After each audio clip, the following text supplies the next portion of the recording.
and welcome to Hellavy. I'm your host Joe, and today we're reading DC Comics 52. In my opinion, one of the finest series they have ever put out. A single issue a week, every week of the year, with some of the finest writing talent DC had to offer at the time.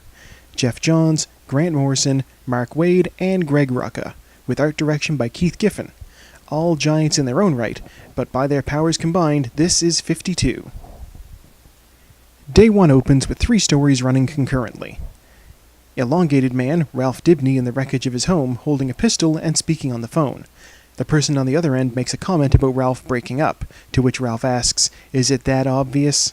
Ralph recently lost his wife, and now he's lost his home. He's not having a good time. Former Gotham City police detective Renee Montoya is having a smoke and a drink in a bar, discussing the latest crisis to rock the world. The city of Bloodhaven is mentioned in passing, a sort of sister city to Gotham. You heard about Bloodhaven, right? A reference to the fact that the city was destroyed in the events of the Final Crisis miniseries. Chemo, a giant sentient mass of toxic chemicals, trashed the place, and while Superman and many others worked together to evacuate the city, it's being reduced to a green glowing hole in the ground.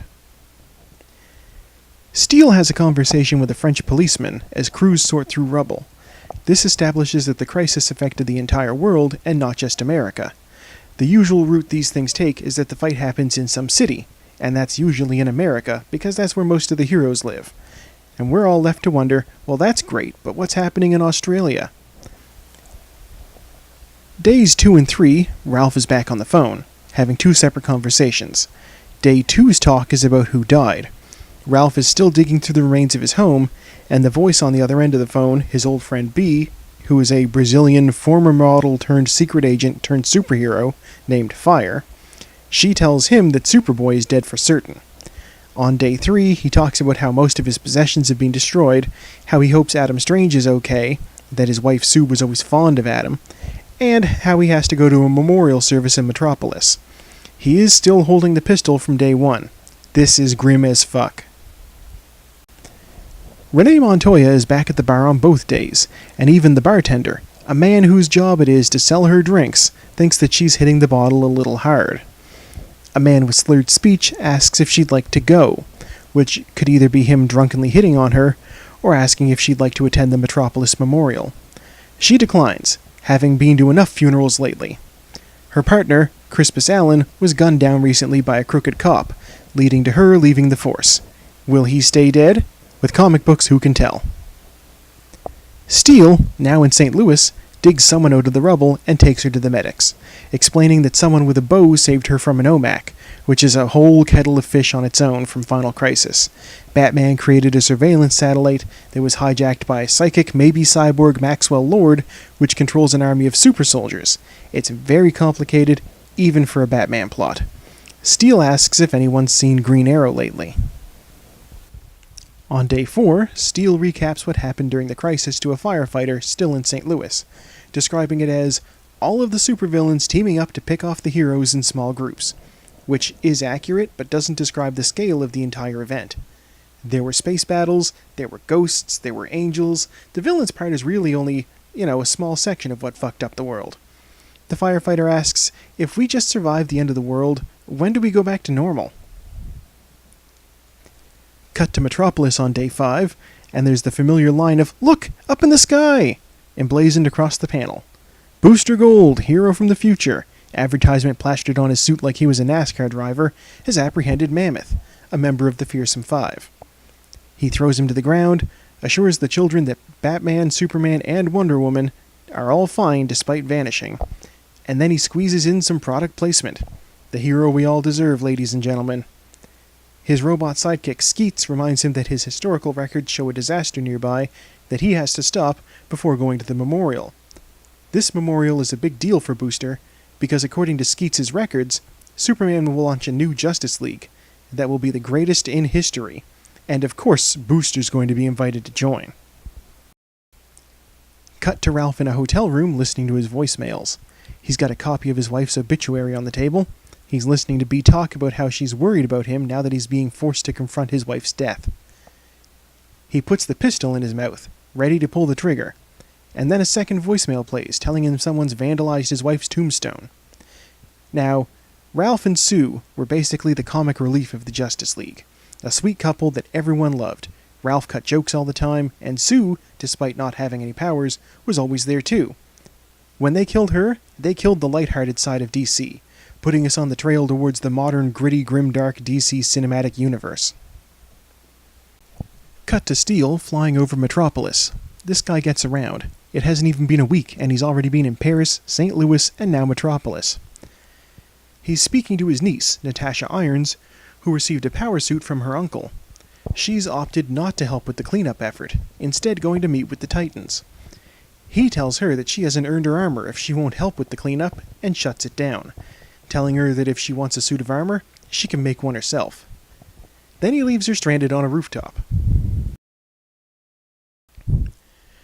Cut to Kahndaq, with Black Adam giving a speech to his people. He says that he turned on the rest of the world for Kahndaq's benefit when he joined forces with the villains of the world, but that was an error, and now he's going to lead the world by example.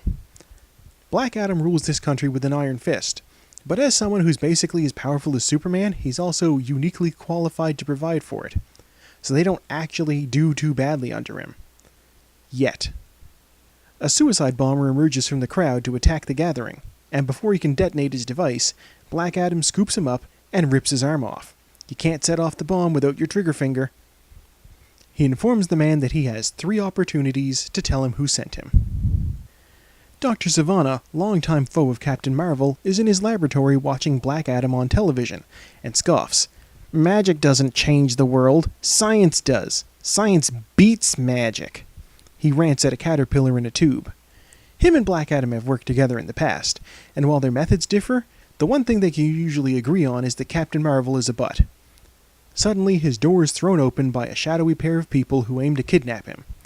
They seem to be furries, based entirely off of the one scaled arm and the other furry one in the foreground.